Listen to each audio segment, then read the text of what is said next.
This is a car that doesn't really need an introduction. If I gave you the key points about it, most would know what it is. It's loud, it's monstrous, a 5-litre V8, American muscle and iconic.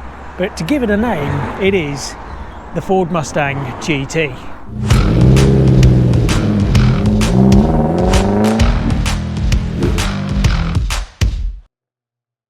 This American muscle car made for the UK market started production in 2015, which is 10 years ago to this year. And albeit they've been on the road for 10 years and I've been selling cars for longer than that, this is the first one that I've ever actually had into any of the stock ranges, whether it be my own or for the previous garages that I've worked at. And I'm already convinced that I literally have the best one on the market. So it is a 2015 65 plate and it has only done 18,400 miles from new with the most spectacular full main dealer service history. It also has the most gorgeous specification in terms of the colour, because we don't see this one too often at all, certainly not around here. We don't see the Mustangs often around here anyway, but this is in the Guards Metallic, which is green with a lot of grey in it, I think is the best way to describe it, because whilst we're in the sun and it's glistening, it's very much a condor green colour, which I'm very, very pleased about. But over night time, it almost gives it a sleek grey dark undertone. So really, really pleased with that. And then if I show you the inside, keeping with American kind of theme, it's literally called a saddle leather, and I love it. It is the ideal colour combination, and as I say, having never owned one, I'm convinced I've got the best one already. It also has these really cool 19-inch gloss black alloy wheels, and the general census is at the moment within the market is that black alloys, they're out. No one really wants them. They all want different colours, especially silver seems to be making a strong comeback. But there are still some cars where I think it just looks so mean having the gloss black, and these, the style of them is really, really quite cool. And if I show you through the spokes as well, we've also got the Brembo brake upgrade, but the multi-spoke is so cool, and it's really fresh Bridgestone tyres all round as well. So whoever owned this, apparently it belonged to an old boy who part exchanged it in for an electric car. But whoever owned it obviously very much cared for it. You can tell as well, because when I was washing it, the water beads were just running off the paintwork, so he's obviously kept it very well polished as well. It just, I was very excited about it when it was offered to me. It was Nick, a trader that we deal with very often. He was also excited to offer it to me, which is always very kind of him. But yeah, I was a little bit excited, and then when I saw it in the flesh, I got very excited. But let me show you the engine bay.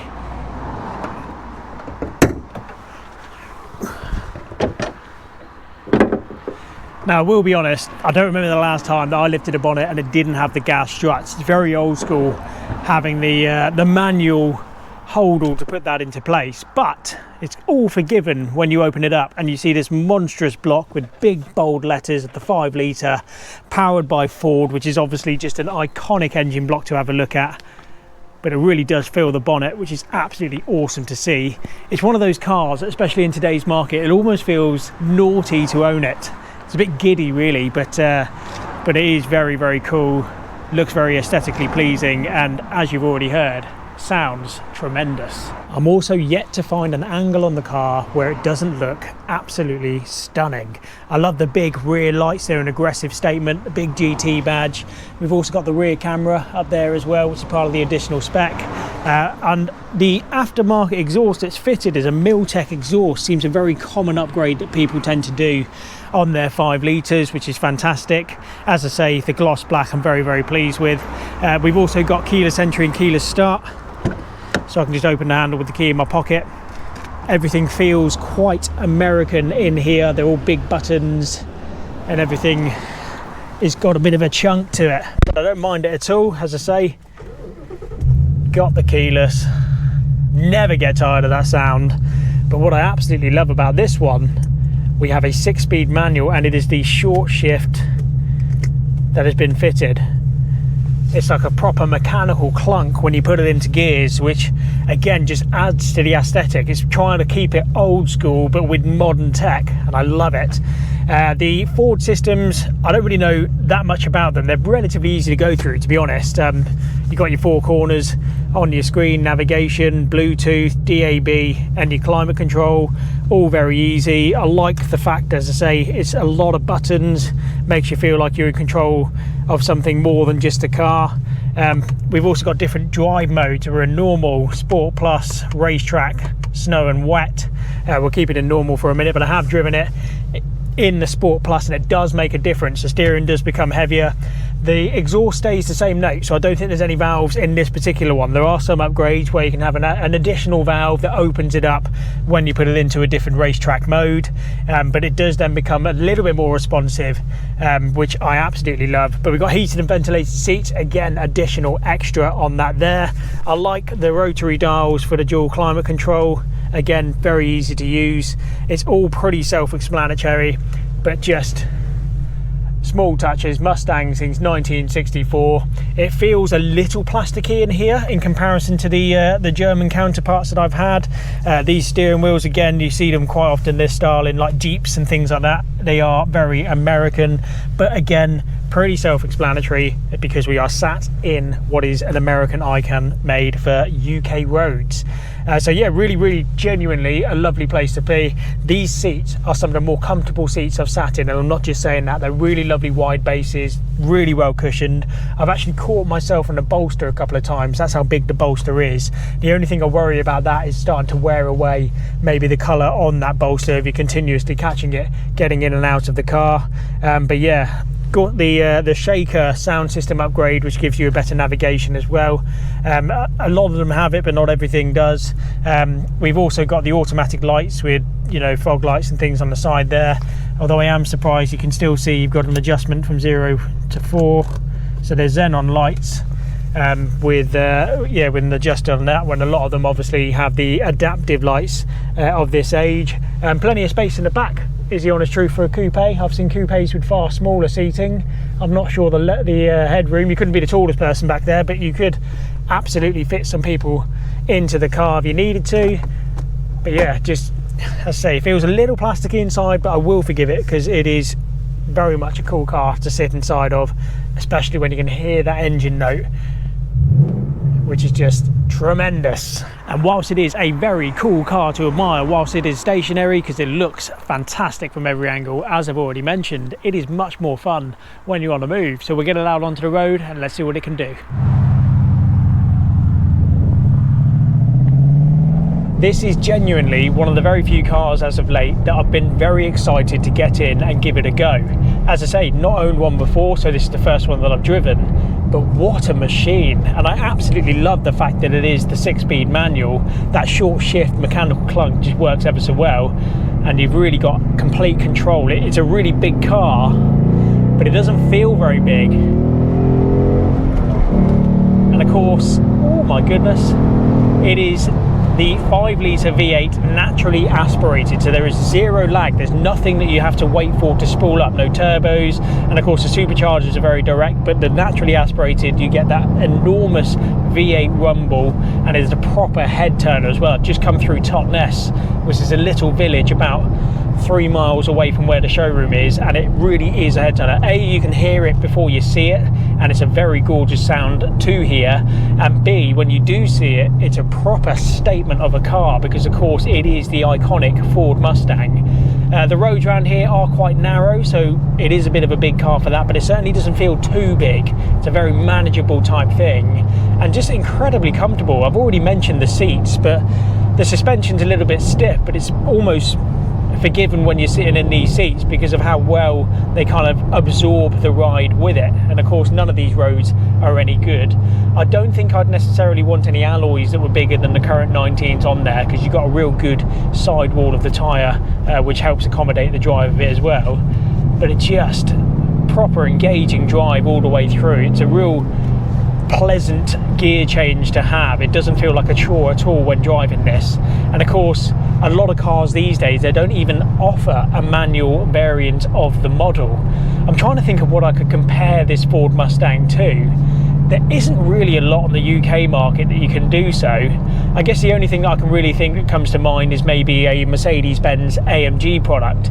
But again, the only real likeness to that is the fact that for a while they ran the V8s out of the 5.5 bi-turbos or the 4-litre V8s. Both tremendous engines, but they don't have the burble like this Ford really tries to elevate. And of course this does have the Miltech exhaust, which helps that. but just it feels very raw, and the throttle's as responsive as you want it to be. Pulls like an absolute train in almost any gear. So we're in 5th now, doing 45, but if I put my foot down, it still picks up really well and doesn't stop until I let off the accelerator pedal. So the gear ratio works ever so well, and just an absolute joy to be putting through the B roads that we have around here on a nice sunny day. Unfortunately, the roads are quite empty as well. So going through the different drive modes, we are still in normal. If I put it into a Sport Plus mode, already the steering has become that bit heavier, and the throttle is a little bit more lively as well, and it also does a bit of rev matching for you as well when you change gear. But you will never ever tire of that. It just feels enormous, which I think is obviously what they're trying to get across as to what it is, but a proper statement car. The only thing that I don't like about it is the MPG. But again, if you kind of just blur that little bit of the screen and you don't think about it too much, you definitely have an enormous amount of fun. Because on the journey that we've been doing today, which we have been pushing it a little bit, we are averaging, what are we doing here, 18.1 miles to the gallon. So not quite so kind on the wallet. And unfortunately, given that it is a 65 plate, which is a couple of years before they introduced the later of the UK road tax things, this is in the highest bracket, so it is £760 a year to tax, of which you can set that up on a direct debit so it hurts slightly less, but you still have to get your head around the mentality that this car is going to cost you that just to be on the UK roads before you get through to any kind of servicing, MOTs and maintenance, etc. From what I understand, there aren't that many issues with the 5-litre V8 engines. The only thing that you have to bear in mind on the higher mileage manual models is it could be due a clutch, because of course you are putting an enormous amount of power through that drivetrain. But at 18,000 miles, it's not something I'm worried about at all. It feels ever so smooth and ever so nice. But yeah, it's just a great place to be. I haven't driven an automatic one, but I doubt that it is as fun as what this short shift manual is. You sometimes find yourself changing gear unnecessarily just because it is fun. You get a proper mechanical clunk as you put it in. So yeah, really good fun. Lovely seats to be in. They are genuinely so comfortable. The suspension is a little stiffer than you would necessarily expect, but again, it is quite a heavy car, so you don't want to be chucking it around throughout the roads and feeling like you're going to go off them.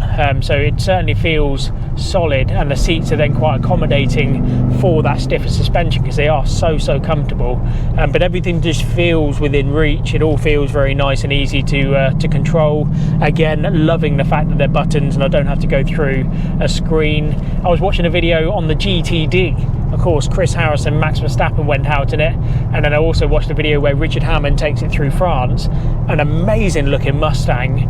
Of course, shares a lot of the similarities, but that is an entirely different beast with like double the horsepower and a supercharged 5.2 V8, which is just enormous. This is fun. That must be absolutely ludicrous. But my point was that it's now got, again, like most manufacturers have, this ginormous screen that goes across the entire dash, and I'm not the biggest fan of it, is the honest truth. I like the fact that this is still physical buttons and everything still feels very car-like, and just a bit raw, really. I haven't got to distract myself with trying to change things whilst taking my eyes off the road. Again, it's a very common thing that we're seeing in the later cars. This being 10 years old, I do feel it slits right into what I would consider to be the best years of the car, because you do get some real high-tech stuff, but you're not paying the price with an enormous screen. So yeah, very much a pleasant place to be. But just what a joyous drive. It's one of those cars that as I sit in it and I drive it, everything about me just wants to go to Folkestone, get onto the Eurotunnel and across onto the continent, because I imagine it will absolutely eat the miles with no problems whatsoever.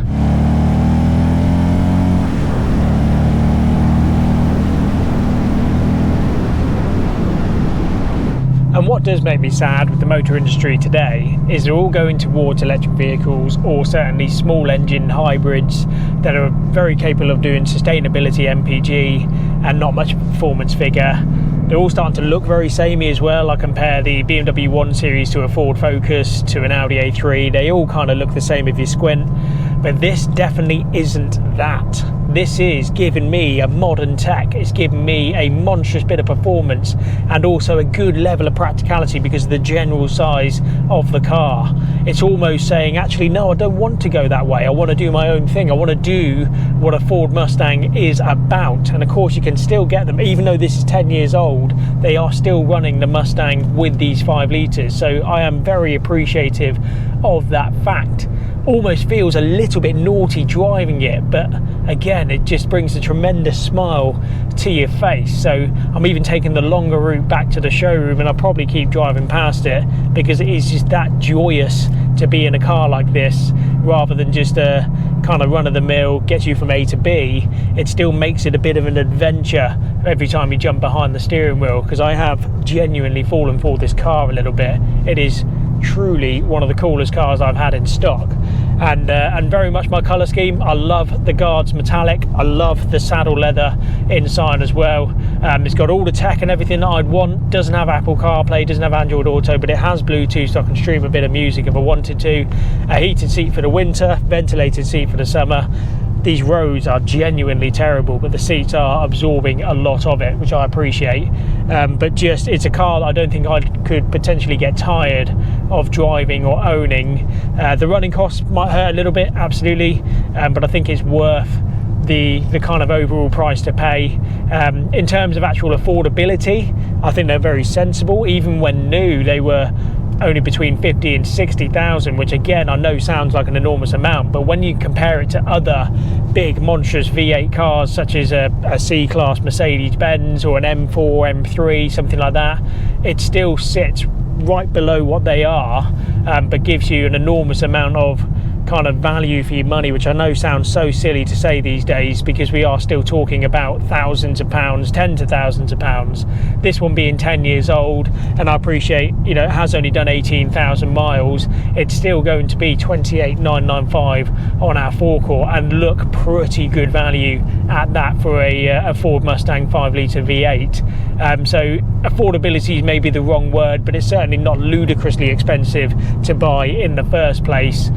But yeah, just a genuine joy to drive. I will be sad to sell this one. It's not very often I get cars that I'd be sad to see go, but this would definitely be one of them, just because I think it's a little bit of hope for me that if they're still making cars like this, maybe we will still start kind of curving back around onto the bit where cars are supposed to be fun. They're not supposed to be just getting you from A to B. You want it to be that you get in and you have a real feeling towards your car, as that's what this is. A lot of the new stuff I really can't get excited about, which a lot of other motor journalists say. I know I'm not the only one to think that, but it just, yeah, it's a very exciting car to drive.